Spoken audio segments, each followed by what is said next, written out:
ஜெபிக்க ஆரம்பிப்போம். ஜெபிப்போம். மகா கிருபையும் இரக்கம் நிறைந்த நல்ல ஆண்டவரே, ஆசீர்வதிக்கப்பட்ட அருமையான உயிர்த்தெழுந்த நல்ல காலை பொழுதுக்காக நன்றி செலுத்துகிறோம். ஆண்டவரே, இந்த நல்ல நாளிலே பாடி துதிக்க ஆராதிக்க கர்த்தர் கொடுத்த கிருபைக்காய் ஸ்தோத்திரம் செலுத்துகிறோம். பழைய பாடல்கள், துதிகள், ஸ்தோத்திரங்கள், ஜெபங்கள் எல்லாத்தையும் கர்த்தர் கேட்டு கர்த்தர் பெரிய காரியங்களை செய்ய ஜெபிக்கிறோம். நேரின் மத்தியிலே மகிமைப்படுவீராக. ஆண்டவரே, நீரை கடந்து வந்து ஆண்டவரே எங்களை ஆசீர்வதிக்கும் நாங்கள் ஜெபிக்கிறோம். நாமத்தை பிரஸ்தாபப்பட்டு எந்த ஸ்தானத்தில் வந்து நான் உங்களை ஆசீர்வதிக்க தெய்வம் எங்கள் மத்தியில் வந்து எங்களை நடுவில் எங்களை உலாவும்படியா நாங்கள் ஜெபிக்கிறோம். தொடர்ந்து கிருபையும் சமாதானமும் கூட இருக்கட்டும். பாடுகிற பாடல்களை ஆசீர்வதியும், செய்தி ஆசீர்வதியும், நீர் எங்களோட பேசும். இயேசுவின் நாமத்தில் கேட்கிறோம் ஜீவன நல்ல பிதாவே. ஆமென். ஆமென். ஸ்தோத்திரம். அல்லேலூயா. அல்லேலூயா. ஆமென். ஸ்தோத்திரம். என்றும் ஆனந்தம் நீ இயேசு தருகிறார். துதிப்பேன் துதிப்பேன் துதித்துக் கொண்டே இருப்பேன் என்ற பாடலை நாம் தேவனுடைய நாமத்தை மகிமைப்படுத்தி நாம் பாடுவோம். கர்த்தரை ஆசீர்வதிப்பாராக. அல்லேலூயா. அல்லேலூயா. ஆமென். என்றும் ஆனந்தம் என் இயேசு தருகிறார். என்றும் ஆனந்தம் என் இயேசு தருகிறார். துதிப்பேன் துதிப்பேன் துதித்துக் கொண்டே இருப்பேன். துதிப்பேன் துதிப்பேன் துதித்துக் கொண்டே இருப்பேன். அல்லேலூயா. ஆனந்தமே. அல்லேலூயா. ஆனந்தமே. அல்லேலூயா. ஆனந்தமே. அல்லேலூயா. ஆனந்தமே.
Hallelujah. ஆனந்தமே அல்லேலூயா ஆனந்தம் எல்லாரும் சொல்லுங்க அல்லேலூயா ஆனந்தமே அல்லேலூயா ஆனந்தமே இயேசுவின் நாமம்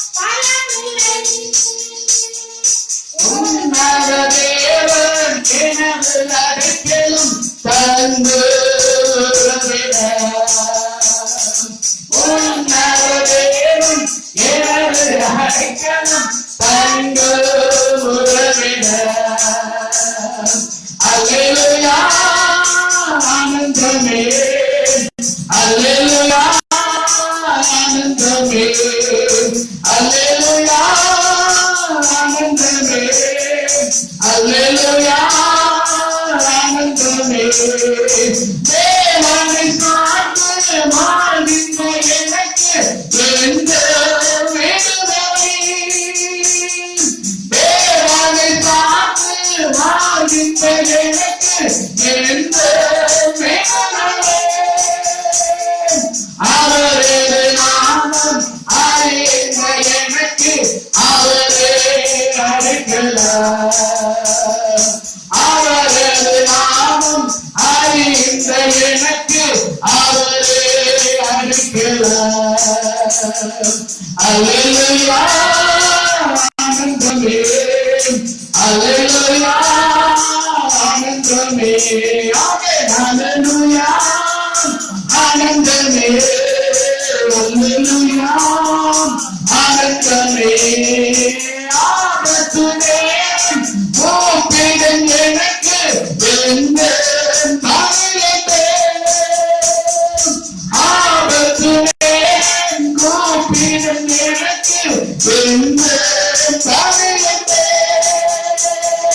என்னோடு இருந்து வீரனாலை கொடுத்து என்னை உயர்த்துவார் என்னோடு இருந்து வீரனாலை கொடுத்து என்னை உயர்த்துவார் அல்லேலூயா ஆனந்தமே அல்லேலூயா ஆனந்தமே ஆமென் அல்லேலூயா ஆனந்தமே அல்லேலூயா ஆனந்தமே ஆனந்தம் என் இயேசு தருகிறார் என் ஆனந்தம் என் இயேசு தருகிறார் துதிப்பேன் துதிப்பேன் துதித்துக் கொண்டே இருப்பேன் துதிப்பேன் துதிப்பேன் துதித்துக் கொண்டே இருப்பேன் அல்லேலூயா அல்லேலூயா ஆண்டவர் நல்லவர் அல்லேலூயா அவர் சர்வ வல்லமை உள்ளவர் ஆமென் நாமத்தின் நேரம் கூப்பிடுங்க எனக்கு என்றும் பதில் உண்டு அல்லேலூயா ஆமென் நம்முடைய நம்ம ஆண்டவருடைய சமூகத்தில் வரும் பொழுது ஆமென் ஆண்டவரை நோக்கி கூப்பிடும் பொழுது அவர் பதில் கொடுக்கிறவராய் இருக்கிறார் அல்லேலூயா ஆமென் வேதத்தில் சொல்லப்பட்டிருக்கிறது ஆமென் யாரெல்லாம் ஆண்டவரை நோக்கி கூப்பிட்டாங்களோ அவர்களுக்கு எல்லாம் தேவன் பதில் கொடுக்கிறவராய் இருக்கிறார் அல்லேலூயா இன்னைக்கு கர்த்தரை நோக்கி நாம் கூப்பிடுவோம் அவர் நமக்கு பதில் கொடுத்து நம்முடைய எல்லா இக்கட்டுகளுக்கும் ஆமென் எல்லா உபத்திரவங்களுக்கும் நீங்களாக்கி நம்மை விடுவிக்கிறவராய் இருக்கிறார் அல்லேலூயா இன்னொரு பாடலை பாடி கர்த்தர் நாமத்தை மகிமைப்படுத்துவோம் ஆமென் என்னை உண்டாக்கிய என் தேவாதி தேவன் ஆமென் அவர் தூங்குவதும் இல்லை உறங்குவதும் இல்லை அல்லேலூயா ஆமென் உண்டாக்கின ஆண்டவர் அவர் தூங்குவதும் இல்லை உறங்குவதும் இல்லை அல்லேலூயா நாம் தொடர்ந்து இந்த பாடலை பாடி கர்த்தரின் நாமத்தை மகிமைப்படுத்துவோம் ஆமென் என் மேல் அவர் கண்ணை வைத்து ஆலோசனை சொல்லுவார் அல்லேலூயா ஆமென் சத்தியத்தின் பாதைகளை நித்தமும் நம்ம நடத்துகிற ஆண்டவர் ஆமென் ஸ்தோத்திரம் என்னை உண்டாக்கிய என் தேவாதி தேவன் அவர் தூங்குவதும் இல்லை உறங்குவதும் இல்லை என்னை உண்டாக்கிய என் தேவாதி தேவன் அவர் தூங்குவதும் இல்லை உறங்குவதும் இல்லை என்னை அவர் கட்டை வைத்து யோசனை சொல்லுவார் சத்திய பாதையிலே நடத்துவார். கண்ணை வைத்து யோசனை சொல்லுவார். சத்தியத்தின் பாதையிலே நித்தமும் நடத்துவார். பரிசுத்த ஆவியார் உள்ளத்தை நிரப்புவார். பரிசுத்த ஆவியார் உள்ளத்தை நிரப்புவார். பரிசுத்த பேரே என்னை உண்டாக்கியே தேவாதி தேவனாக துன்புறவில்லை உறங்குவதில்லை. என்னை உண்டாக்கியே என் தேவாதி தேவனாக இல்லை உறங்குவதில்லை. பலவீன நாட்களிலே பலன் வந்து தாங்குவார். பலவீன சோதனையில் ஜெயம் நமக்கு அளிப்பார். பலவீன நாட்களிலே பலன் வந்து தாங்குவார். பலவீன சோதனையில் ஜெயம் நமக்கு அளிப்பார். அனைத்து காலத்தில் அரணான கோட்டையும் அனைத்து காலத்தில் அரணான கோட்டையும் கேடகமும் துருகமும் பலனானவரே என்னை உண்டாக்கியே என் தேவாதி தேவனாவர் உறங்குவதில்லை. என்னை உண்டாக்கியே என் தேவாதி தேவனாவர் துருகவில்லை உறங்குவதில்லை. ஆவியான தேவனுக்கு ரூபம் வந்ததில்லை ரூபமில்லை ஆகையாலே சர்வம் வந்ததில்லை. ஆவியான தேவனுக்கு ரூபம் வந்ததில்லை ரூபமில்லை ஆகையாலே சர்வம் வந்ததில்லை. வார்த்தையுள்ள ஆத்துமாவின் இருதய தண்ணீரே வார்த்தையுள்ள ஆத்துமாவின் இருதய தண்ணீரே வார்த்தையாலே பேசுகின்ற ஆண்டவரிவர் என்னை உண்டாக்கின தேவாதி தேவனாவர் உறங்குவதில்லை. என்னை உண்டாக்கியே தேவாதி தேவனாவர்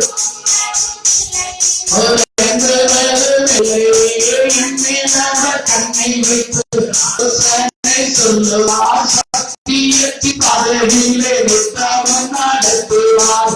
என்னை அவர் கண்ணை வைத்து ஆலோசனை சொல்லுவார். சத்தியத்தின் பாதையிலே நித்தமும் நடத்துவார். பரிசுத்த ஆவியார் உள்ளத்தை நிரப்புவார். பரிசுத்த ஆவியார் உள்ளத்தை நிரப்புவார். பரிசுத்த என்னை உண்டாக்கியே தேவாதி தேவனாவர் துன்புறவில்லை உறங்குவதில்லை. என்னை உண்டாக்கியே என் தேவாதி தேவனாவர் துன்புறவில்லை உறங்குவதில்லை. அதை எல்லா குலங்கள் பிடிக்கிறதை பார்ப்போம்.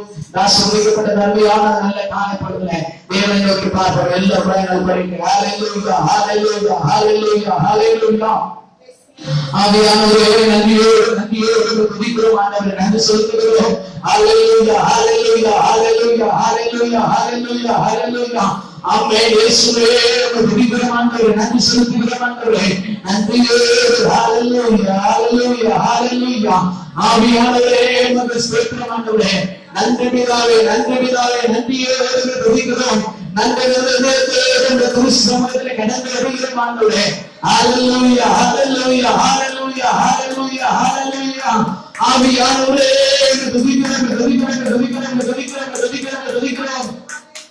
இயேசுவே நன்றி செலுத்துகிறோம் ஆண்டவரே நன்றியோடு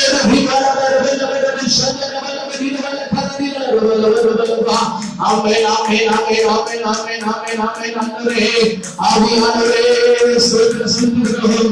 ஆண்டவர் காலைத்த வெற்றியின் நாளிலே இந்த ராகமாகினேன் அழைக்கழிப்பேன் அல்லேலூயா பாடுவேன்.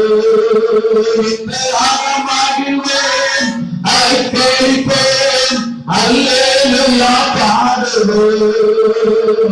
அல்லேலூயா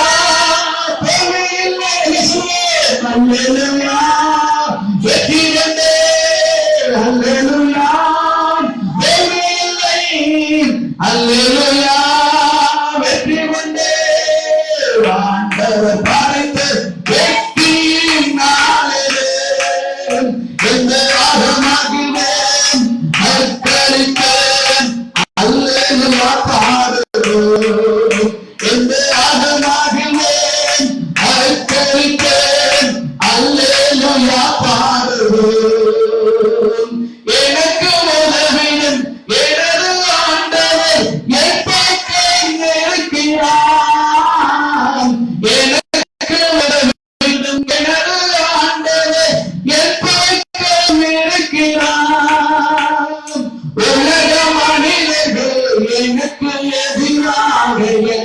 செய்ய முடியும்? உலக மனிதர்கள் எனக்கு எதிராக என்ன செய்ய முடியும்? தோல்வி இல்லை நமக்கு, வெற்றி பவனி செல்வோம். தோல்வி இல்லை நமக்கு, வெற்றி பவனி செல்வோம். ஆண்டவர் படைத்த வெற்றியின் நாளிது என்று மகிழ்வேன், கேட்பேன், அல்லேலூயா பாடுவேன். என்று மகிழ்வேன், ஐக்கியப்பேன், அல்லேலூயா பாடுவேன். அல்லேலூயா தேவையில்லை, அல்லேலூயா வெற்றி வந்தே. ஆமென். அல்லேலூயா அல்லேலூயா வெற்றி வந்தே. ஆண்டவர் படைத்த வெற்றியின் நாளிது என்று மகிழ்வேன், ஐக்கியப்பேன், அல்லேலூயா பாடுவேன். என்று மகிழ்வேன், ஐக்கியப்பேன், அல்லேலூயா பாடுவேன். எனது ஆற்றலும் எனது பாடலும் எனது மீட்புமானார். எனது ஆற்றலும் எனது பாடலும் எனது மீட்புமானார். நீதிமான்களின் கூடாரத்தில் வெற்றி குரல் வெளிப்பட்டு, நீதிமான்களின் கூடாரத்தில் வெற்றி குரல் வெளிப்பட்டு. தோல்வி இல்லை நமக்கு, வெற்றி பவனி செல்வோம். தோல்வி இல்லை நமக்கு, வெற்றி பவனி செல்வோம்.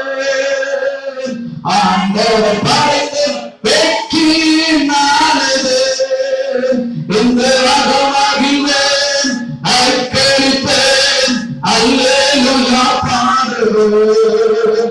என்று மகிழ்வேன், ஐக்கியப்பேன், அல்லேலூயா பாடுவேன். என்று உள்ளது உமது பேரன்பு என்று பறைசாற்றுவேன். ஆமென். என்று உள்ளது உமது பேரன்பு என்று பறைசாற்றுவேன். துன்ப வேளையில் நோக்கி கூப்பிட்டேன், துணையாய் வந்தீரையா. துன்ப வேளையில் நோக்கி கூப்பிட்டேன், துணையாய் வந்தீரையா. தோல்வி இல்லை நமக்கு, வெற்றி பவனி செல்வோம். தோல்வி இல்லை நமக்கு, வெற்றி பவனி செல்வோம். ஆண்டவர் படைத்த வெற்றியின் நாளிது என்று மகிழ்வேன், ஐக்கியப்பேன், அல்லேலூயா பாடுவேன். என்று மகிழ்வேன், ஐக்கியப்பேன், அல்லேலூயா பாடுவேன். அல்லேலூயா. எல்லா கரங்களை தட்டி ஆண்டவருக்கு மகிமை செலுத்துவோம். நம்ம ஆண்டவர் நல்லவர். அல்லேலூயா, அல்லேலூயா, அல்லேலூயா. ஆமென், ஆமென். தோல்வி இல்லை, ஆமென். வெற்றி உண்டு. அல்லேலூயா, அல்லேலூயா, அல்லேலூயா, அல்லேலூயா. இயேசுவே துதிக்கிறோம், துதிக்கிறோம், துதிக்கிறோம், துதிக்கிறோம், துதிக்கிறோம் ஆண்டவரே. நன்றி சொல்லுகிறோம் ஆண்டவரே. நன்றியோடு, நன்றியோடு, நன்றியோடு. அப்பா பிதாவே ஆராதிக்கிறோம், அம்மா தேவனே ஆராதிக்கிறோம், அருமை இரட்சகரே ஆராதிக்கிறோம். ஹalleluya, ஹalleluya, ஹalleluya, ஹalleluya. துதிக்கிறோம், துதிக்கிறோம், துதிக்கிறோம், துதிக்கிறோம், துதிக்கிறோம், துதிக்கிறோம்,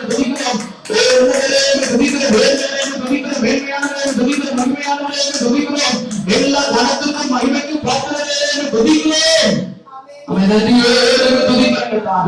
நான் சொல்லிக்கொடுத்த நல்ல பாடலுக்காக நன்றி செலுத்துகிறேன் ஆண்டவரே. ஆண்டவரே ஆராதிக்கிறோம், ஆராதிக்கிறோம், ஆராதிக்கிறோம் ஆண்டவரே. ஆண்டவரே ஸ்தோத்திரம், ஸ்தோத்திரம், ஸ்தோத்திரம், ஸ்தோத்திரம், ஸ்தோத்திரம், ஸ்தோத்திரம், ஸ்தோத்திரம் கர்த்தாவே. ஓ சந்தேகங்கள பாபா பரிசுத்த ஆவியானவருடைய பிரசன்னம் அது மகிமைக்காய் ஸ்தோத்திரம் ஆண்டவரே. பிரேமத்துக்காய் ஸ்தோத்திரம், அன்புக்காய் ஸ்தோத்திரம் நல்லவர் நல்லவர் நல்லவர் நல்லவர். நன்றியோடு துதிக்கிறோம். ஆவியானவரே உமக்கு ஸ்தோத்திரம் செலுத்துகிறோம். பரிசுத்த கிருபை நிறைந்தவர்களோடு இருக்கட்டும். வழிநடத்தும் மகிழ்ச்சி இயேசுவின் நாமத்தில் பேசுகிறோம் எங்கள் ஜீவனுள்ள நல்ல பிதாவே. ஆமென் ஆமென் அல்லேலூயா. தொடர்ந்து கர்த்தரை ஆசீர்வதிப்பாராக.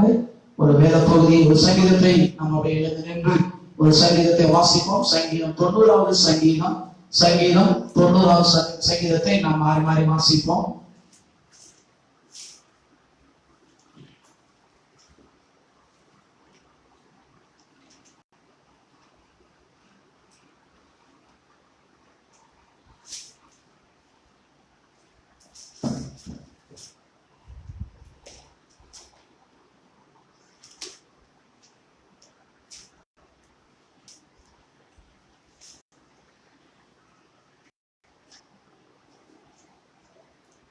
ஆண்டவரே, தேவரே, தலைமுறை தலைமுறையாக எங்களுக்கு அடைக்கலமானவர். பர்வதங்கள் தோன்றும் முன்பு நீர் பூமியையும் உலகையும் உருவாக்கும். நீரே அநாதியாய் என்றென்றைக்கும் தேவனாய் இருக்கிறீர். நீர் மனுஷரை இனத்திலேயாக்கி மனுபுத்திரரை திருமணங்கள் என்கிறீர். உமது பார்வைக்கு 1000 வருஷம் நேற்று கழிந்த நாள் போலவும் ராஜாங்கம் போலவும் இருக்கிறது. அவர்களை வெள்ளம் போல் வாய் கொண்டு போகிறீர். முத்திரைக்கு ஒத்திருக்கிறார்கள். காலையிலே முளைக்கிற புல்லுக்கு ஒப்பாயிருக்கிறார்கள். அது காலையிலே உழைத்து கூத்து மாலையிலே அற்புண்டு உலர்ந்து போம். நாங்கள் உமது கோபத்தினால் அழிந்து உமது உக்கிரத்தினால் கலங்கி போகிறோம். எங்கள் அக்கிரமங்களை உமக்கு முன்பாகவும் எங்கள் அந்தரங்க பாவங்களை உமது முகத்தின் வெளிச்சத்தில் நிறுத்தினீர். எங்கள் நாட்களெல்லாம் உமது கோபத்தால் போய்விட்டது. ஒரு கதையை போல் எங்கள் வருஷங்களை கழித்து போட்டோம். எங்கள் ஆயுசு நாட்கள் 70 வருஷம், பலத்தின் மீதியால் 80 வருஷமாய் இருந்தாலும் அதன் மேன்மையானது வருத்தமும் சந்தனமே. அது சீக்கிரமாய் கடந்து போகிறது, நாங்கள் பறந்து போகிறோம். உமது கோபத்தின் வல்லமையும் உமக்கு பயப்படத்தக்க விதமாய் உமது உக்கிரத்தையும் அறிந்து கொள்கிறவர் யார்? நாங்கள் ஞான இதயம் உள்ளவர்கள் ஆகும்படி எங்கள் நாட்களில் இருக்கும் அறிவை எங்களுக்கு போதித்தரணும். கர்த்தாவே, திரும்பி வாரும். எதுவரைக்கும் கோபமாய் இருப்பீர்? உமது அடியாருக்காக பரிதபியும். நாங்கள் எங்கள் வாழ்நாளெல்லாம் களிகூர்ந்து மகிழும்படி காலையிலேயே எங்களை உமது கிருபையால் திருப்தியாக்கும். தேவரீர், எங்களை சிறுமைப்படுத்தின நாட்களுக்கும் நாங்கள் துன்பத்தை கண்ட வருஷங்களுக்கும் சரியா எங்களை மகிழ்ச்சியாக்கும். உமது கிரியை உமது ஊழியக்காரருக்கும் உமது மகிமை அவர்கள் பிள்ளைகளுக்கும் விளங்குவதாக. எங்கள் தேவனாகிய ஆண்டவரின் பிரியம் எங்கள் தேவனாகிய ஆண்டவரின் பிரியம் எங்கள் மேல் இருப்பதாக. எங்கள் கைகளின் கிரியை எங்களிடத்தில் உறுதிப்படுத்தும். ஆம், எங்களின் கைகளின் கிரியை எங்களிடத்தில் உறுதிப்படுத்துகிறோம். அல்லேலூயா அல்லேலூயா. கர்த்தருடைய பரிசுத்த நாமத்துக்கு மகிமை உண்டாவதாக. வாசிக்கப்பட்ட அருமையான ஒரு சங்கீதம். மோசே தன்னுடைய இறுதி நாட்களிலே ஒரு ஜெபத்தை அங்கே ஏறெடுக்கிறார். அருமையான ஒரு வேண்டுதலை அங்கே வைக்கிறார். அல்லேலூயா. அதுல ஒன்றுதான் நான் பார்த்தோம். இந்த நாளிலே கர்த்தருடைய எல்லா நேரம் வசனம் முழுவதும் நமக்கு தெரியும். மனுஷனுடைய நாட்கள் எப்படி இருக்கிறது, எதற்கு ஒப்பா இருக்கிறது அப்படின்னு சொல்லி பார்க்கிறோம். 12ஆம் வசனத்தில் சொல்லப்பட்டிருக்கிறது, நாங்கள் ஞான இதயம் உள்ளவர்களே, எங்கள் நாட்களை எண்ணும் அறிவை எங்களுக்கு போதித்தரும் அப்படின்னு சொல்லப்பட்டிருக்கிறது. அல்லேலூயா. அதையே வாசிக்கப்படுவது 14வது வசனத்திலே, நாங்கள் எங்கள் வாழ்நாளெல்லாம் கலைகூர்ந்து மகிழும்படி காலையில எங்களை உமது கிருபையினால் திருப்தியாக்கும் அப்படின்னு சொல்லப்பட்டிருக்கிறது. அல்லேலூயா. இந்த நாளுடைய தியானத்துக்காக எடுத்துக்கொண்ட தலைப்பு என்னவென்று சொன்னால், திருப்தியான வாழ்க்கை வாழ்வது எப்படி. அல்லேலூயா. திருப்தியான வாழ்க்கை. இன்றைக்கு மனிதனுடைய வாழ்க்கையிலே நாம் பார்க்கும் பொழுது எந்த இடத்துலயும் பார்த்தாலும் ஒரு திருப்தியே கிடையாது. யாரை பார்த்தாலும் ஒரு திருப்தி கிடையாது. ஒரு அரசாங்க வேலை பார்க்கிற இடத்திலே போய் அவர்கள் நல்ல ஒரு சம்பளம் வாங்குவார்கள். ஆனால் அவரிடத்திலே போய் நீங்கள் வாங்குற சம்பளம் உங்களுக்கு போதுமா அப்படின்னு சொல்லி கேட்டால் அவர்கள் என்ன சொல்வார்கள்? 10,000 அப்படின்னு சொல்வார்கள். நான் ஏற்கனவே அடிக்கடி சொல்லுகிறது உண்டு. 100 ரூபாய் சம்பளம் வாங்குற இடத்துல போய் உங்களுக்கு அந்த சம்பளம் போதுமா, டெய்லி போதுமா அப்படின்னு கேட்டா அவங்க என்ன சொல்லுவாங்கன்னா, 100 ரூபாய் எங்களுக்கு என்ன செய்யல கட்டல சார். அப்ப எவ்வளவு? ஒரு 50 ரூபாய் கூட இருந்துச்சுன்னா, 150 ரூபாய் இருந்துச்சுன்னா எங்களுக்கு லைஃப் சரியாயிரும், நல்லா இருக்கும் அப்படின்னு சொல்லுவாங்க. சரி, 150 ரூபாய் சம்பளம் வாங்குற இடத்துல போய் நம்ம கேட்டோம் அப்படின்னு அவர்கள் சொல்லுவாங்க, 150 ரூபாய் வாங்குறவங்களுக்கு ஒரு 200 ரூபாய் சம்பளம் கிடைச்சா நல்லா இருக்கும் அப்படின்னு சொல்லிக்கிறாங்க. சரி, அப்ப 200 ரூபாய் சம்பளம் வாங்குறதுல போய் கேட்டா அவங்களாவது திருப்தியா இருக்கு போதும் அப்படின்னு சொல்லுவார்கள் நினைத்து சொல்லி அவர்களும் அல்ல. அவங்க சொல்லுவாங்க ஒரு 250 ரூபாய் கிடைச்சா நல்லா இருக்கும். சரியா, ஒரு 500 ரூபாய் சம்பளம் வாங்குறத டைரக்டா போய் கேட்கலாம் அப்படின்னு சொல்லி போய் கேட்டா அவங்களும் சொல்லுகிற ஒரு வார்த்தை என்ன வார்த்தை தான், 500 ரூபாய் எங்களுக்கு கட்டல பத்தல அப்படின்னு சொல்லி. அப்ப எவ்வளவு ஆகும்? ஒரு 600 ரூபாய் ஒரு 750 ரூபாய் இருந்துச்சு சொன்னா எங்களுக்கு போதுமானதாக இருக்கும் அப்படின்னு சொல்கிறார்கள். அப்ப இன்றைக்கு மனிதனுடைய வாழ்க்கையில இன்றைக்கு நாம் எப்படிப்பட்ட சூழ்நிலை இருக்கிறோம் என்று சொன்னால் ஒரு திருப்தியற்ற ஒரு சூழ்நிலையில இருக்கிறோம். அல்லேலூயா. எப்படி இருக்கிறோம்? ஒரு திருப்தியற்ற ஒரு சூழ்நிலையில. எவ்வளவு கிடைச்சாலும் இன்றைக்கு என்ன கிடையாது? திருப்தியே கிடையாது. அல்லேலூயா. ஆனால் தேவனுடைய பிள்ளைகளுக்கு தேவன் வைத்திருக்கிற ஒரு ஆசீர்வாதங்களில் ஒன்றுதான் ஒரு திருப்தியான ஒரு வாழ்க்கை. அப்போஸ்தலன் பவுல் சொல்லும்போது சொல்றாரு, போதும் என்ற மனதிலே கூட தேவபக்தி மிகுந்த ஆதாயம் என்று சொல்லி இருக்கிறார். அப்ப இன்றைக்கு நாம் தியானிக்கிற காரியம் என்னவென்று சொன்னால் தேவன் நம்மளை திருப்தியாய் நடத்துகிறார். அதனாலதான் பாடல் இருக்கிறது, திருப்தியாக்கி என்னை நடத்திடுவார், தேவைகளை சந்திப்பார் அப்படின்னு சொல்லி. அப்ப ஆண்டவர் நம்மளை எல்லா சூழ்நிலைகளிலும் எல்லா இடங்களிலும் நம்ம என்ன செய்கிறாரா? திருப்தியாய் நடத்துகிறவர். அல்லேலூயா. ஒரு வசனத்தை வாசிக்கும் பொழுது என்னாம் புஸ்தகம் 24வது அதிகாரம் 1வது வசனத்தை நாம் வாசிப்போம். இஸ்ரவேலை ஆசீர்வதிப்பதே கர்த்தருக்கு பிரியம் என்று பிழையாம் கண்ட பொழுது சரி போதும். அது சொல்லப்பட்டிருக்கு, இஸ்ரவேலை ஆசீர்வதிப்பதே அவருக்கு பிரியமா இருக்கிறது. அதனாலதான் சங்கீதக்காரர் சொல்லும் போது, மோசே சொல்லும் போது சொல்றாரு, ஆண்டவரே எங்களை நீர் என்ன செய்யும்? திருப்தியாக்கும். எதிர திருப்தியாக்கும்? கிருபையிலே. அது சொல்லப்பட்டிருக்கிறது சங்கீதத்துல வாசிப்பது போல 14வது வசனத்துல, ஆமென், காலையிலே எங்களை உமது கிருபையினாலே திருப்தியாக்கும். அல்லேலூயா. நம்முடைய தேவன் நம்மளை திருப்தியாக்குகிறவர். எதிலே நம்மளை திருப்தியாக்குகிறார் அப்படின்னு சொல்லி பார்த்தோம் அப்படின்னு சொன்னால் கிருபையினாலே நம்மளை திருப்தியாக்குகிறவரா இருக்கிறார். அல்லேலூயா. அல்லேலூயா. தேவனுடைய மனுஷன் மோசே அங்கே சொல்லும் அழகாய் சொல்லுகிறார், ஆண்டவரே எங்களை உமது கிருபையினாலே திருப்தியாக்கும். அல்லேலூயா. எங்களை திருப்தியாக்க வேண்டுமா? கிருபையினாலே திருப்தியாக்க வேண்டுமா? ஏனென்று சொன்னால் மனுஷனுக்கு அப்போஸ்தலன் பவுல் சொல்லும் பொழுது அவர் தன்னுடைய பலவீனத்துக்காக ஜெபிக்கும் பொழுது ஆண்டவர் அவர்கள் சொல்கிற ஒரு வார்த்தை, உன் பலவீனத்திலே என் பலன் பூரணமாக விளங்கும், என் கிருபை உனக்கு போதும் என்று சொல்லுகிறார். அல்லேலூயா. அவர் பலவீனம் நீங்கும்படி ஜெபிக்கிறார், ஆனால் கர்த்தர் சொல்லுகிறார், என் கிருபை உனக்கு போதும். அல்லேலூயா. அப்போ தேவனுடைய பிள்ளைகளுக்கு முதலாவது தேவனுடைய கிருபை அவசியமா இருக்கிறது. நமக்கு ஏற்கனவே பார்த்தோம், ஆதியாகமம் புஸ்தகம் 6வது அதிகாரம் 8வது வசனத்தை நாம் வாசிக்கும் பொழுது நோவாவை குறித்து நாம் இப்படியாக வாசிக்கிறோம், நோவாவுக்கு கர்த்தருடைய கண்களில் என்ன கிடைத்ததா? கிருபை கிடைத்தது என்று சொல்லப்பட்டிருக்கிறது. அல்லேலூயா. அல்லேலூயா. நோவாவுக்கு கர்த்தருடைய கண்களில் என்ன கிடைத்தது? கிருபை கிடைத்தது. அதனாலதான் அவனுக்கு எத்தனை உபத்திரவங்கள் கஷ்டங்கள் வந்தாலும் அதை குறித்து அவன் ஒன்றுமே யோசிக்கவே இல்லை. அவனுக்கு ஒரு தெளிவு இருந்தது, கர்த்தருடைய கண்களில் எனக்கு என்ன இருக்கிறது? கிருபை இருக்கிறது, அது போதும் என்று சொல்லி. இன்றைக்கு நான் சொல்லுகிற ஒரு வார்த்தை என்னவென்று சொன்னால், ஆண்டவருடைய கிருபை நமக்கு இருந்துச்சு சொன்னா நம்முடைய வாழ்க்கை திருப்திகரமா இருக்கும். அல்லேலூயா. நம்முடைய வாழ்க்கை அருமையானதா இருக்கும். ஆமென். தேவனுடைய கிருபை நமக்கு போதுமானதா இருக்கிறது. அல்லேலூயா. என்று சொன்னால் வேதம் சொல்கிறது, கர்த்தருக்கு காத்திருக்கிறவர்களையோ என்ன செய்யுமா? கிருபை சூழ்ந்து கொள்ளும் என்று சொல்லப்பட்டிருக்கிறது. நாம் கர்த்தருக்கு காத்திருந்தோம் என்று சொன்னால், நாம் கர்த்தருடைய சமூகத்தை அமர்ந்திருக்கும் பொழுது அவருடைய கிருபை நம்மளை சூழ்ந்து கொள்கிறது. அல்லேலூயா. அல்லேலூயா. அப்ப அவருடைய கிருபை கிடைச்சிச்சுன்னு சொன்னா இந்த உலகத்தில் இருக்கிற எல்லா ஐஸ்வர்யத்தை காட்டிலும், உலகத்தில் இருக்கிற ஆஸ்திகளை காட்டிலும் ஆண்டுடைய கிருபை மேலானதா இருக்கிறது. அந்த கிருபை நம்மளை திருப்தியாய் நடத்தும். அல்லேலூயா. எவ்வளவு வருமானம் வந்தாலும், எவ்வளவு நமக்கு செலவு வந்தாலும் அதை குறித்து நமக்கு ஒரு கவலையுமே இல்லை. ஏனென்று சொன்னால் கர்த்தருடைய கண்களிலே நமக்கு கிருபை கிடைத்திருக்கிறது. அல்லேலூயா. அந்த கிருபை நம்மளை நல்ல வழியில நம்மளை நடத்தும். அது நிறைய இருந்தாலும் கவலைப்படாது, கொஞ்சமா இருந்தாலும் என்ன செய்யாது? கவலைப்படாது. இன்னைக்கு நிறைய பேர் பார்த்தீங்கன்னா நிறைய வச்சுக்கிட்டு கவலைப்படாங்க, நிறைய வச்சுக்கிட்டு என்ன செய்யறாங்க? கவலைப்படுறாங்க, வச்சுக்கிட்டு செய்ய அப்படின்னு. சிலர் சொல்றாங்க ஒண்ணு இல்லாததுனால கவலைப்படுறாங்க, நம்ம என்ன செய்ய முடியும்னு சொல்லி. ஆனா தேவனுடைய பிள்ளைகளுக்கு அப்படி அல்ல. தேவன் அந்த காலத்துல அது சரியாய் நடத்துகிறவர். அல்லேலூயா. அல்லேலூயா.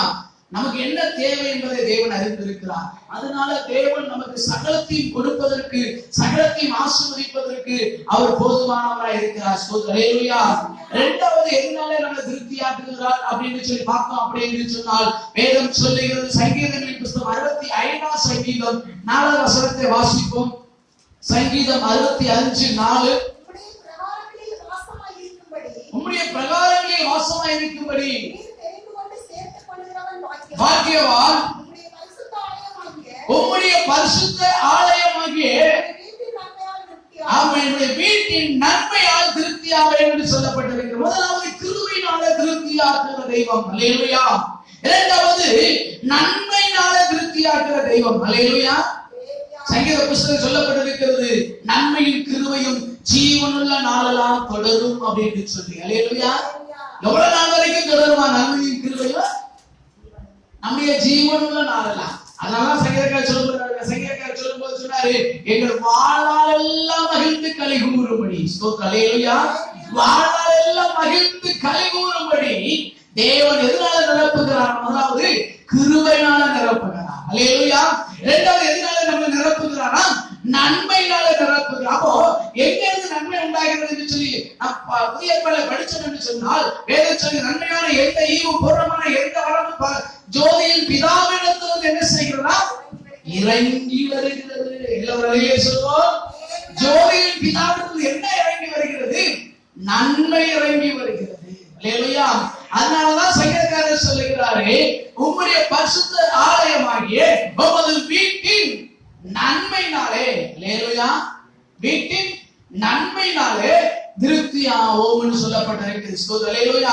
சங்கீதம் 122:1 சொல்லப்பட்டிருக்கிறது, அங்கே கர்த்தருடைய ஆலயத்துக்கு போவோம் வாருங்கள் என்று சொன்ன பொழுது தாவீதுடைய உள்ளத்திலே பெரிய மகிழ்ச்சி உண்டானது. ஹல்லேலூயா. இன்றைக்கு ஆலயத்துக்கு வர முடியாதபடிக்கு, ஆலயத்துக்கு போக முடியாதபடிக்கு அநேகருக்கு என்ன சந்தோஷமா இருக்குது? சந்தோஷமா பரவாயில்ல, சர்ச்சுக்கு போக முடியல அப்படின்னு கிடையாது. எல்லாருக்கும் ஒரு வருத்தம், ஆலயத்துக்கு போக முடியலையே, எப்படியாவது ஆலயத்துக்கு போக வேண்டும், என்றைக்கு போவோம்? அப்போ தாவீதுடைய நிலைமை, நம்முடைய நிலைமை அதுதான் இருக்கிறது. ஹல்லேலூயா. தாவீது சொல்லுகிறார், கர்த்தருடைய ஆலயத்துக்கு போவோம் வாருங்கள் என்று சொன்ன பொழுது, ஆமா சில நாட்கள் சில நேரங்கள்ல சில ஆட்கள் என்ன செய்ய சபைக்கு வரது இல்லையா? ஏன் வரலன்னு கேட்ட ஏதாவது பல காரணங்கள், பல சாக்கு போக்கை என்ன செய்கிறார்கள் சொல்லுகிறார்கள். ஆனா இன்றைக்கு ஆலயத்துக்கு போக முடியலையே அப்படி என்று ஒரு மருத்துவம் இருக்கிறார். ஹல்லேலூயா. அதே போலதான் தாவீதுக்கும். அதனாலதான் சொல்லுகிறார், கர்த்தருடைய ஆலயத்துக்கு போவோம் வாருங்கள் என்று சொன்ன பொழுது நான் எப்படி இருந்தேன்? ஆமா, மகிழ்ச்சியா இருந்தேன். ஆமென். உள்ளத்திலே பெரிய ஒரு மகிழ்ச்சி ஏற்பட்டது அவருக்கு. அதே போல தேவன் எங்கே நன்மை கட்டளையிடுகிறார் என்று சொன்னால், கர்த்தருடைய ஆலயத்திலே, ஆமென், ஆலயமாகிய உமது வீட்டின் நன்மையினாலே, ஆமென், வீட்டில நன்மை உண்டாயிருக்கிறது. எங்கே? கர்த்தருடைய ஆலயத்திலே. ஹல்லேலூயா. கர்த்தருடைய ஆலயத்துல என்ன இருக்கிறதா? நன்மை இருக்கிறது. அந்த நன்மை ஜீவனுள்ள நாள் வரைக்கும் அது நம்மை நடத்துகிறதா இருக்கிறது. ஹல்லேலூயா. முதலாவது கிருபையினாலே நம்மை திருப்தியாக்குகிற தெய்வம். ஆமென்.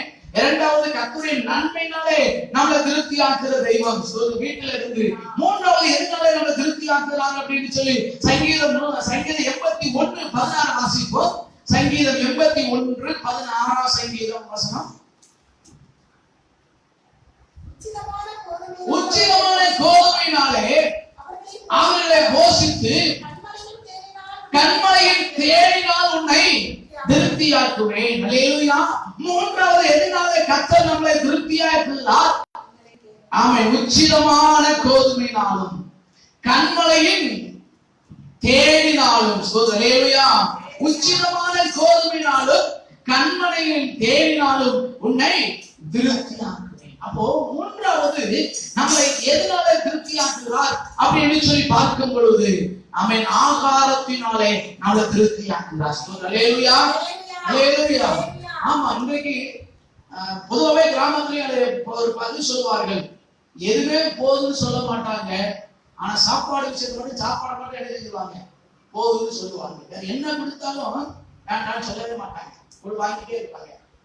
அந்த நேரத்துக்கு அவங்களுக்கு யூஸ் ஆகுதோ ஆகலையோ தெரியாது, ஆனால் அதை அவங்க நினைச்ச மாட்டாங்க, யோசிக்க மாட்டாங்க. ஆனா நினைச்சுவாங்க, வாங்கி வச்சுக்குவாங்க. ஆனால் சாப்பாடு அப்படின்றதுதான் போதும் அப்படின்னு சொல்லுவாங்க. ஆனா இன்றைக்கு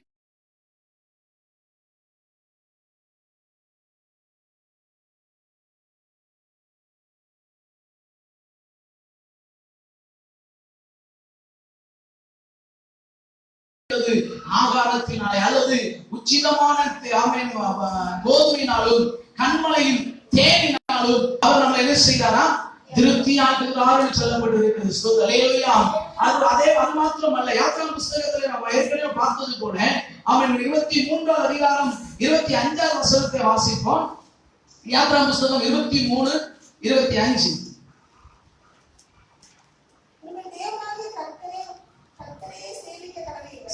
உன் தேவனாகிய கர்த்தரையே சேவிக்க கடவீர்கள். அவர் உன் அப்பத்தையும் உன் தண்ணீரையும் ஆசீர்வதித்து வியாதியை உன்னிலிருந்து விலக்குவார். ஆமென். அதிலே உபாகம புத்தகம் 20ஆம் அதிகாரம் 17ஆம் வசனத்தை வாசிப்போம். 28:17 உபாகமம் 28.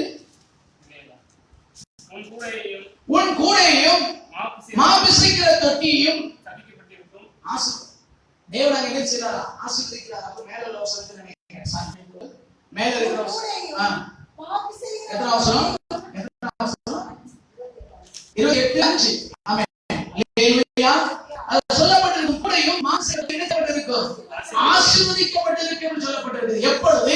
தேவனாகிய கர்த்தரை முழு இதயத்தோடு சேவிக்கும் பொழுது. அல்லேலூயா. கர்த்தர் நம்முடைய பிள்ளைகளை ஆகாரத்தினால திருப்தியாக்குகிறவர். அல்லேலூயா. முதலாவது கிருபையினாலே திருப்தியாக்குகிறவர், இரண்டாவதாக நன்மையினாலே திருப்தியாக்குகிறவர், மூன்றாவது ஆகாரத்தினாலே திருப்தியாக்குகிறவர். ஏன்னு சொன்னால் கர்த்தர் அவனை நடத்துகிறார். சங்கீதம் 23:2 சொல்லப்பட்டிருக்கிறது, அவர் என்னை புல்லுள்ள இடங்களில் மேய்த்து என்ன செய்கிறாரா? அமர்ந்த தண்ணீரில். கர்த்தருடைய ஆசீர்வாதங்களிலே ஒன்று அமர்ந்த தண்ணீரிலே நம்மை நடத்தி புல்லுள்ள இடங்களிலே மேய்க்கிறவர். அல்லேலூயா. அல்லேலூயா. அவர் சங்கீதக்காரருடைய வார்த்தை தெளிவாய் சொல்லப்பட்டிருக்கிறது, கர்த்தரின் மேய்ப்பராய் இருக்கிறார், நான் தாழ்ச்சியடைய மாட்டேன். ஆமென். அல்லேலூயா. சங்கீதம் 30 சொல்லப்பட்டிருக்கிறது, சிங்கக்குட்டிகள் தாழ்ச்சி அடைந்து பட்டினியால் கிடக்கும், ஆனால் கர்த்தரை தேடுகிறவர்களுக்கு ஒரு நன்மையும். அதனால நன்மையினால திருப்தியாக்குகிறார். எப்படி நன்மையினால திருப்தியாக்குறார் அப்படின்னு சொன்னால் ஒரு நன்மையும். சிங்கக்குட்டிகள் கூட என்ன செய்யுமா? ஆமா, பட்டினியாய் கிடக்கும். ஆனால் கர்த்தரை தேடுகிற பிள்ளைகளுக்கு, கர்த்தரை ஆராதிக்கிற பிள்ளைகளுக்கு, கர்த்தரை நம்பி இருக்கிற பிள்ளைகளுக்கு தேவன் என்ன செய்கிறாரா? திருப்தியாய் நடத்துகிறவர். அல்லேலூயா. தாவீதுடைய வாழ்க்கையில நாம் பார்க்கும் பொழுது உண்மையாகவே அவருடைய வாழ்நாள் முழுவதும் என்ன செய்தாரா? தாவீதை ஆகாரத்தினால திருப்தியாக. சங்கீதம் 37:25 வாசிக்கிறேன் பாப்போம். சங்கீதம் 37:25. நான் இளைஞனா இருந்தேன். அவர் சொல்றாரு பாருங்க, நான் இளைஞனா இருந்தேன், முதிர் வயதுள்ளவனானேன், ஆனாலும் நீதிமான் தேவனுடைய பிள்ளை, கர்த்தருடைய பிள்ளை, தேவனால் தெரிந்து கொள்ளப்பட்ட பிள்ளை கைவிடப்பட்டதையும் அவன் சந்ததி அப்பத்துக்கு இறைந்து தின்றதையும் காணவில்லை. அல்லேலூயா. நமக்கு தெரியும், எலியாவை குறித்து தெரியும். அல்லேலூயா. எலியாவுக்கு சாப்பாடு வேண்டும். என்ன செய்ய? பஞ்சம், தேசம் முழுவதும் பஞ்சம், எல்லா இடங்களிலும் ஒன்றுமே இல்லை. ஆனால் எலியாவுக்கு வசனம் சொல்கிறது, 1 17ஆம் அதிகாரம் 6வது வசனம் சொல்லப்பட்டிருக்கிறது. வாசிப்போம். 1 17:6. காலங்கள் விடிய காலத்தில் அப்பமும் இறைச்சியும், சாயங்காலத்தில் அப்பமே. பாருங்க, காலையில ஃப்ரெஷ்ஷா பிரெட் பீஸ், லேலுயா, ஃப்ரெஷ் பீஸ் ஃப்ரெஷ்ஷா வந்து கிடைக்குது. அதே மாதிரி எப்ப நீ வச்சிருக்க சாயந்தரத்துக்கு இதே நீ சாப்பிட்டு காப்பலையும் சொல்லல, சாயந்தரத்துக்கு வேற ஃப்ரெஷ்ஷா. லேலுயா. தேவன் நம்முடைய பிள்ளைகளை எப்பொழுதும் ஃப்ரெஷ்ஷாய் போஷிக்கிறவர். அல்லேலூயா. என்று சொன்னால் அவரே ஜீவாப்பமா இருக்கிறார். அல்லேலூயா. யோவான் 6ஆம் அதிகாரம் 35வது வசனம் இப்படியாக சொல்லப்பட்டிருக்கிறது, ஜீவாப்பம் நானே, என்னிடத்தில் வருகிறவன் ஒரு காலமும் என்ன செய்ய மாட்டான். வாசிக்க 35, யோவான் 6:35.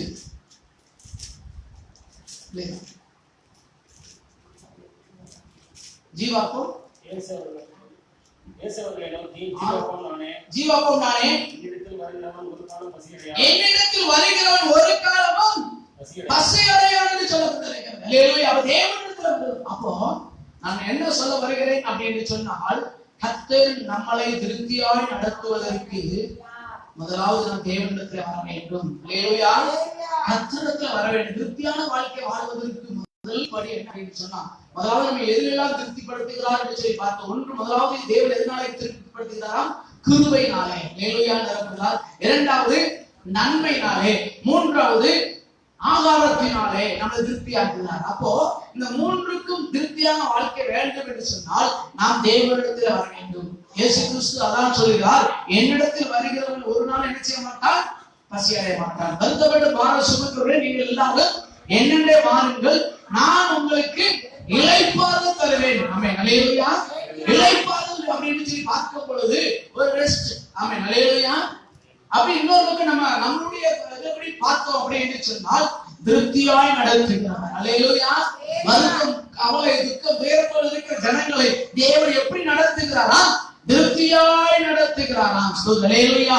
அப்போ திருப்தியாய் நடத்துகிறார் அப்படின்னு சொல்லி பார்த்தோம். இன்னொரு இடத்துல சொல்லப்பட்டிருக்கிறது, சங்கீத புத்தகம் 17ஆம் சங்கீதம் 15ஆம் வசனத்தை வாசிங்க. சங்கீதம் 17:15. நானும் நீதியில் உம்முடைய முகத்தை தரிசிப்பேன். நான் விழிக்கும் போது உமது சாயலால் திருப்தியாவேன். அல்லேலூயா. அப்ப திருப்தியான வாழ்க்கை வாழுகிறவருக்கு இரண்டாவது பணி என்ன அப்படின்னு சொன்னா, தேவனை தரிசிக்கிறவர்களாக இருக்க வேண்டும். அல்லேலூயா. தேவனை என்ன செய்ய வேண்டும்? தரிசிக்க வேண்டும். அவர் சொன்னாரு, நானும் நீதியில் உம்முடைய முகத்தை தரிசிப்பேன், விழிக்கும் போது உமது சாயலால். அல்லேலூயா. விழிக்கும் போது அப்படின்னு சொன்னால், நாம் முழிக்கும் போது, நாம் எந்திரிக்கும் போது யாருடைய சாயலில் திருப்தியாக வேண்டும்? தேவனுடைய சாயல். அல்லேலூயா. அப்ப இரண்டாவது படி, நாம் வெற்றிகரமாக அல்லது பரிபூர்ணமாக அல்லது திருப்தியான வாழ்க்கை வாழ வேண்டும் என்று சொன்னால் நாம் என்ன செய்ய வேண்டும்? தேவனுடைய சாயலில் திருப்தி அடைய வேண்டும் அல்லது தேவனுடைய சாயலை தரிசிக்க வேண்டும். அல்லேலூயா. சரியாய் சொல்ல வேண்டும் என்று சொன்னால், தேவனுடைய முகத்தை தரிசிக்கிறவர்களாக இருக்க வேண்டும். அல்லேலூயா. ஆமா, தேவனை காலையில் எழுந்து கர்த்தரை நோக்கி பார்க்கும் பொழுது நாம் திருப்தியாகிறோம். அல்லேலூயா. ஆமா, அப்போஸ்தலன் பவுல் 2 கொரிந்தியருக்கு சொல்லி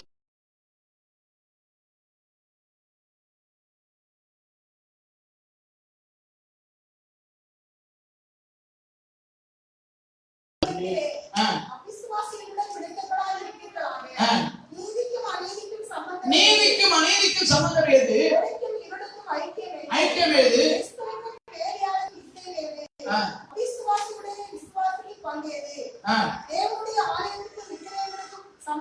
சம்பந்தம் ஏது?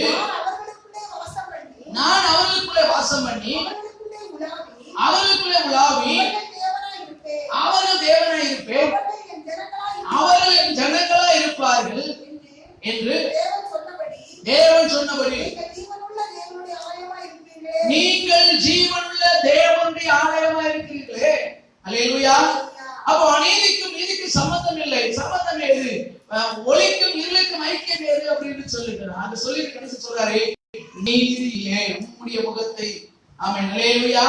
தாவீது ராஜா அழகாய் சொல்லுகிறார், நீதியிலே உம்முடைய முகத்தை தரிசிப்பேன். ஆமென். அல்லேலூயா. எப்போ? காலையிலே விழிக்கும் பொழுது தேவனுடைய சாயலிலே நாம் விழிக்க வேண்டும் என்பது தேவன் எதிர்பார்க்கிறார். அல்லேலூயா. அல்லேலூயா. அதிலே நீங்க பாத்தீங்க அப்படின்னு சொன்னார், யோவான் சுவிசேஷம் 14ஆம் அதிகாரம்,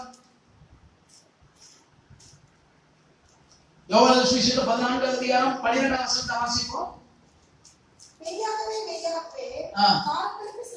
மெய்யாகவே மெய்யாகவே நான் உங்களுக்கு சொல்லுகிறேன், நான் என் பிதாவினிடத்துக்கு போகிறபடினால் என்னை விசுவாசிக்கிறவன் தான் செய்கிறீர்களே தானும் செய்வான், இவைகளை பார்க்கிலும் பெரிய கிரியைகளை செய்வான். நீங்கள் என் நாமத்தில் எதை கேட்பீர்களோ குமாரனை பிதா மகிமைப்படும்படியாக அதை செய்வேன். அல்லேலூயா. அது என்ன சொல்லப்பட்டிருக்கிற காரியம் என்று சொன்னால், ஆண்டவர் சொல்றாரு, நான் பிதாவினிடத்தில் போய் பிதாவை தரிசிக்கிறது போல நீங்களும் என்ன செய்ய வேண்டும், பிதாவை தரிசிக்கணும், அது பிதாவிடத்தில் வர வேண்டும் என்பதுதான் நம்முடைய அழுத்தமாய் இருக்கிறது.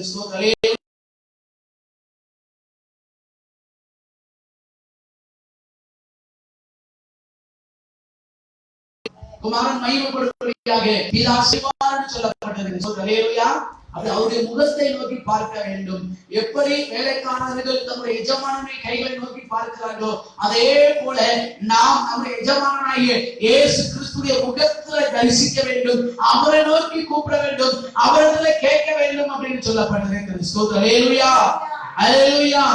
ஆமா, அதனாலதான் ஆண்டவர் சொல்லுகிறார், ஸ்தோத்திரம், என்னை நோக்கி கூப்பிடுங்கள் அப்படின்னு சொல்லி அவரை நோக்கி கூப்பிடும் பொழுது அவர்கள் திருப்தியாகிறார்கள். அல்லேலூயா, அல்லேலூயா. அதுல இன்னொரு காரியத்தை நான் பார்க்கும் பொழுது, சங்கீத புஸ்தகம் நம்ம வாசித்த சங்கீதம் 91 சங்கீதம் 16 வசனத்தை வாசிப்போம். சங்கீதம் 91:16. நீடித்த நாட்களாய் அவன் திருப்தியாக்கி ரட்சிப்பை அவனுக்கு காண்பிப்பேன். அல்லேலூயா. மூன்றாவது, நல்ல ஒரு ஸ்தோத்திரம், திருப்தியான வாழ்க்கை வாழ வேண்டும் என்று சொன்னால் நாம் ரட்சிப்பினாலே அலங்கரிக்கப்பட்டவர்களாக இருக்க வேண்டும். அல்லேலூயா, அல்லேலூயா. ஒரு திருப்திகரமான வாழ்க்கை வாழ்வது எப்படி? அதுதான் கர்த்தரை கிருபையினாலே நிரப்புகிறார், திருப்தியாக்குகிறார், நன்மையினாலே திருப்தியாக்குகிறார், ஆகாரத்தினால் திருப்தியாக்குகிறார். ஆனால் நாம் எப்படி வாழ வேண்டும் என்பதுதான் இன்றைக்கு முக்கியமான காரியமாக இருக்கிறது. அல்லேலூயா, அல்லேலூயா. ஆமென். நாம் என்ன செய்ய வேண்டும்? கர்த்தரிடத்திலே வர வேண்டும், கர்த்தருடைய முகத்தை தரிசிக்க வேண்டும், கர்த்தரிடத்திலே ஜெபிக்க வேண்டும். ஆமென், அல்லேலூயா. அது மாத்திரம் அல்ல, சொல்லப்பட்டிருக்கிறது, ஆமென், ரட்சிப்பை அவனுக்கு காண்பிப்பேன். நான்காவதாக,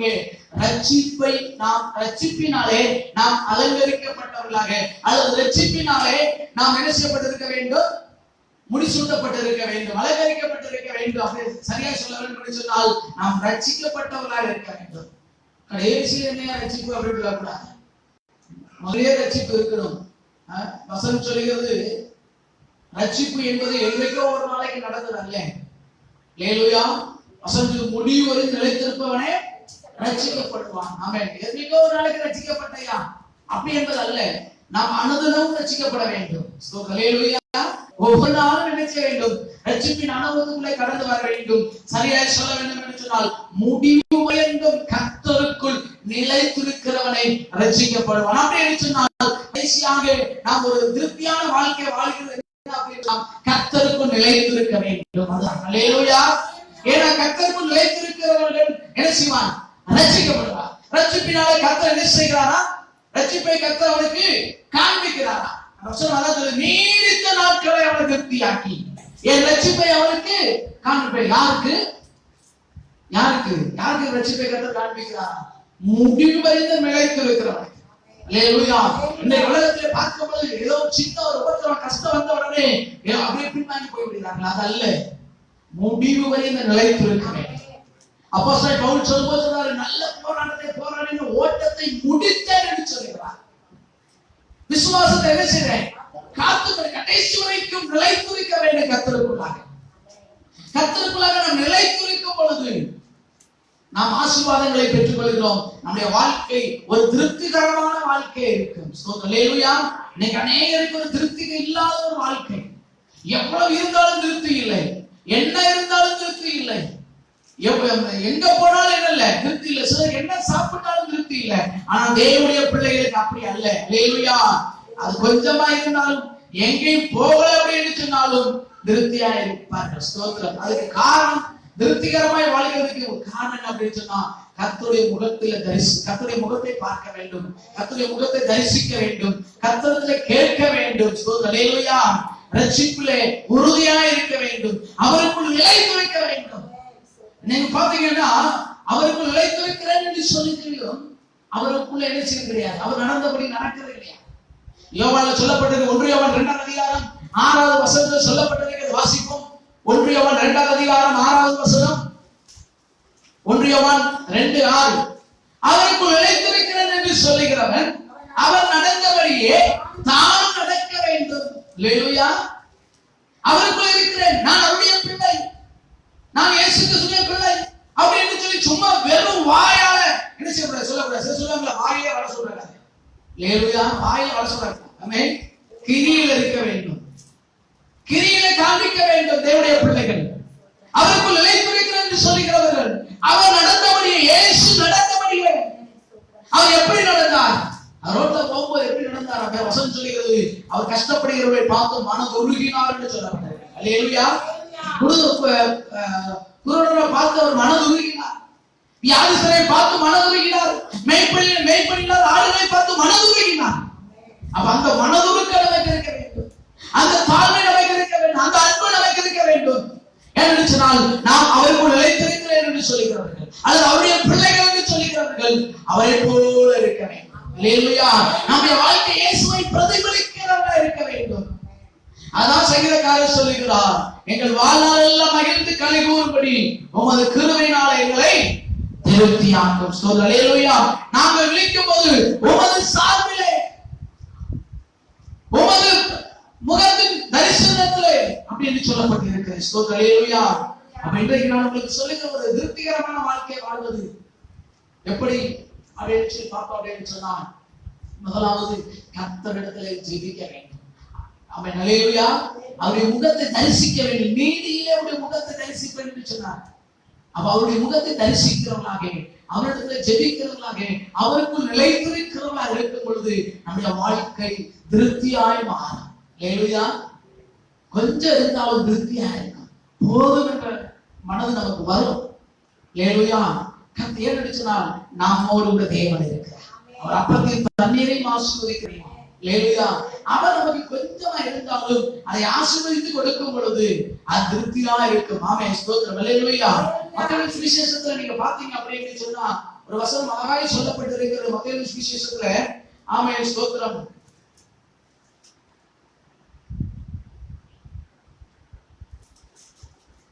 14வது அதிகாரம், மத்தேயு 14:20 வசனம் வாசிங்க. 14:20, 14:20. எல்லாரும் சாப்பிட்டு என்ன செய்தார்களா?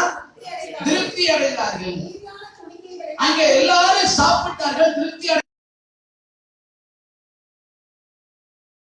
அப்படின்னு சொன்னால் அது ஏறத்தாழ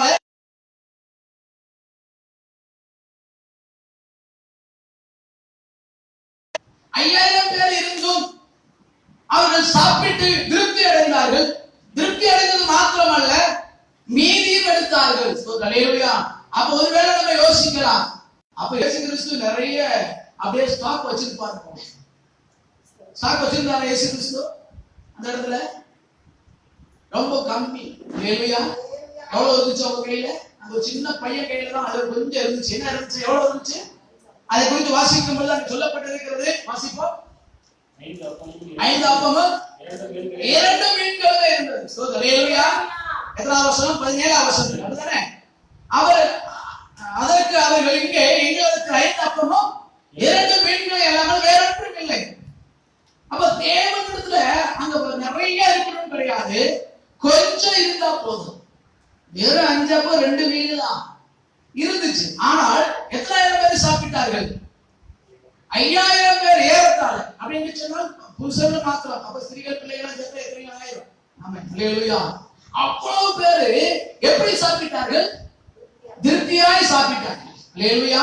அப்போ தேவனுடைய பிள்ளைகளுக்கு நிறைய வேணும் என்பது கிடையாது, அதிகம் வேணும் என்பது கிடையாது. கொஞ்சம் இருந்தாலும் தேவனிடத்தில் வரும் பொழுது அது திருப்தியாய் மாறும். அல்லேலூயா. யாரும் பட்டினியா போற அதுக்காக வேண்டி சரி இருக்கிற சின்ன பிள்ளைங்க சாப்பிட்டுங்க, நம்ம பிறகு கூட வீட்டுல போய் சாப்பிட்டுக்கிறோம்னு சொல்லி இல்ல. அவர்கள் எல்லாரும் திருப்தியா சாப்பிட்டாங்க. எல்லாரும் சாப்பிட்டாங்க. 5000 பேர் புருஷர்கள் எல்லாம் ஏறத்தாழ சாப்பிட்டு என்ன நடந்துச்சு? திருப்தி அடைந்தாங்க. அப்போ கர்த்தருக்கு வரும் பொழுது, கர்த்தருடைய வார்த்தையை கேட்கும் பொழுது, கர்த்தருடைய சமூகத்திலே காத்திருக்கும் பொழுது தேவன் ஆகாரத்தினாலே, நாம ஆசீர்வாதத்தினாலே, சம்பத்தினாலே எல்லாம்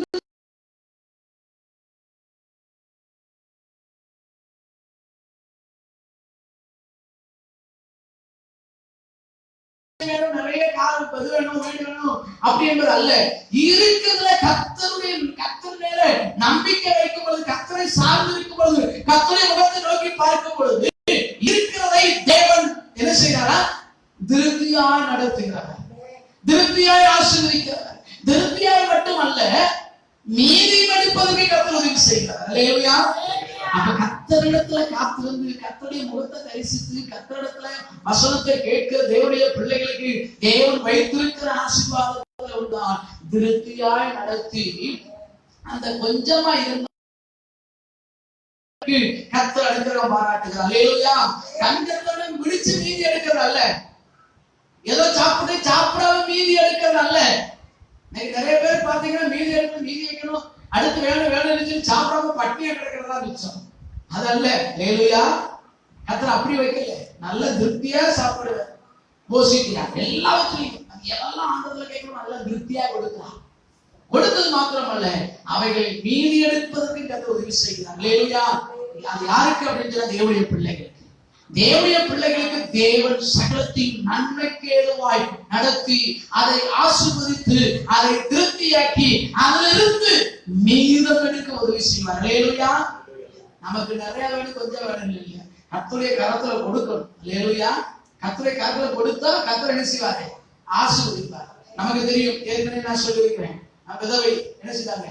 ஐயா கொஞ்சம் தாயா இருக்கு அப்படின்னு சொன்னாங்க. அப்ப தீர்க்கதரிசி சொன்னாரு, முதல் சொல்றது என்ன செய்யும், என்னிடத்துல கொண்டு வா அப்படின்னு சொன்னாங்க. கடைசியில நம்ம என்ன செஞ்சாங்க? ஒரு சின்ன அடையை செஞ்சு கொண்டு கொடுத்தாங்க.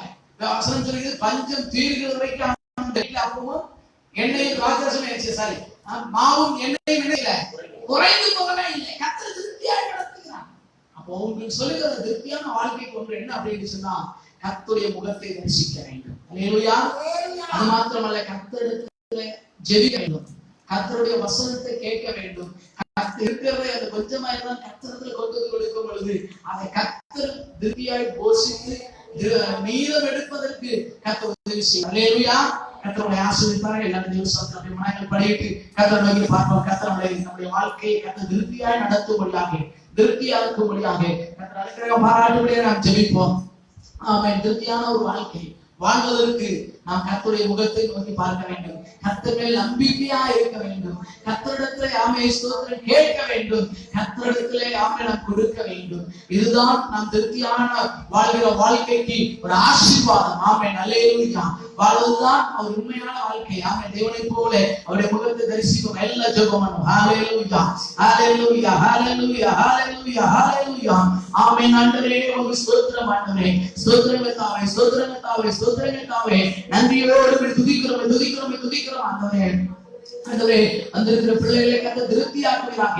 ஆண்டவரே திருப்தியாகி நடத்துவீராக. இதை கேட்கிறத பார்க்கிற ஒவ்வொரு பிள்ளைகளையும் என் ஆண்டவர் திருப்தியாக்கும்படியாக ஜெபிக்கிறேன். நன்மையினாலும் கிருபையினாலும் திருப்தியாக்கும் ஆண்டவரே, ஆகாரத்தினால திருப்தியாக்கும் ஆண்டவரே, ஆயுசு நீடித்த ஆயுசுனால பிள்ளைகளை திருப்தியாக்கும் ஆண்டவரே. மோசே ஜெபித்தது போல எங்கள் வாழ்நாளெல்லாம் மகிழ்ந்து கலிகூறும்படி ஆண்டவரே எங்களுடைய கிருபையினால திருப்தியாக்கும் ஆண்டவரே. நாங்க ஒரு திருப்தியான வாழ்க்கை வாழணும் ஆண்டவரே. அது இல்லை இது இல்லைன்னு சொல்லி புலப்பாதபடிக்கு இருக்கிறதுல திருப்தி அடைய கர்த்தர் பார்க்கிற கேட்கிற ஆண்டவர் ஒவ்வொரு பிள்ளைகளுக்கு கிருபை பாராட்டும். ஆண்டவருடைய கிருபை கூட இருக்கட்டும். இயேசுவின் நாமத்தில் கேட்கிறோம் ஜீவனுள்ள நல்ல பிதாவே. ஆமென். ஆமென். என் ஆத்துமாவே கர்த்தரை ஸ்தோத்திரி, என் முழுவதுமே பரிசுத்த நாமத்தை ஸ்தோத்திரி. என் ஆத்துமாவே கர்த்தரை ஸ்தோத்திரி, அவர் செய்த சகல உபகாரங்களை மறவாதே. ஆமென். கர்த்தர் இயேசு கிருபை பிதாவாகிய தேவனுடைய அன்பும் பரிசுத்த ஆவியானவருடைய அன்பினையும் நமக்கு எந்தவித சதாகாலம் நம்மோடு இருப்பதாக. ஆமென். அல்லேலூயா அல்லேலூயா அல்லேலூயா. ஆமென். கர்த்தர் எல்லாரையும் ஆசீர்வதிப்பாராக. May God bless you. ஆமென். ஸ்தோத்திரம்.